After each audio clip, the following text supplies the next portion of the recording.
435. Good Guys, Bad Guys. Chalcedon Report number 258, January 1987.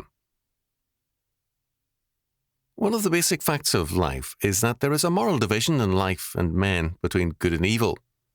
Few things are more suicidal than the neglect of that fact. Life is inescapably made up of moral decisions, and to deny that fact is to lose hold on life. In our Lord's day, it was a great source of strength to the Pharisees that they were so insistent on this fact and on the division between good and evil. Their great error came from two sources. First, they redefined good and evil in terms of their perspective and their cultural context. Their, quote, tradition of the elders, end quote, was not without merit and telling perceptions, but it substituted the wisdom of men for the law of God.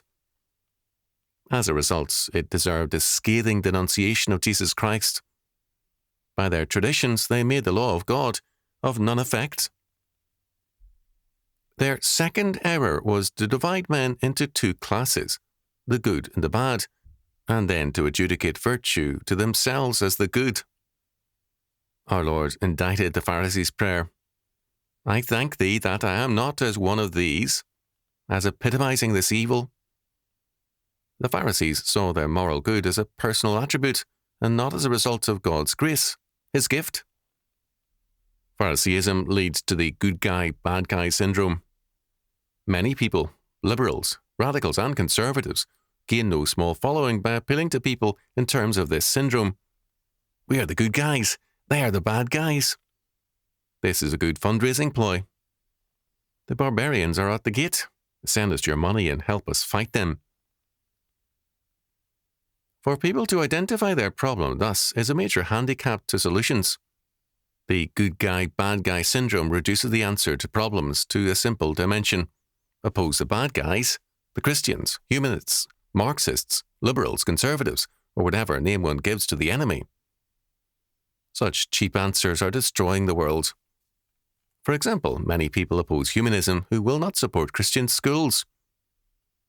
Virtue is not merely words, but life and action. What answers and actions do we have with respect to education, the poor, the sick, the lost, the lonely, and so on?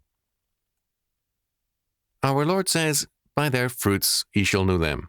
Matthew chapter 7, verse 20. Paul says, "Do we then make void the law through faith? God forbid, yea, we establish the law." Romans chapter 3, verse 31. James says, "Faith without works is dead." James chapter 2, verse 26. From the beginning to end, Scripture requires us to link faith and works. Their separation is not biblical. It leads to hypocrisy and a negation of faith. When Paul was converted on the road to Damascus, he did not say to God the Son, "I thank thee for making me one of the good guys." Instead, he said, "Lord, what wilt thou have me to do?" Acts chapter 9, verse 6. All of his life, this was St. Paul's concern. It must be ours also. Action, not judgments on others, is required by our Lord.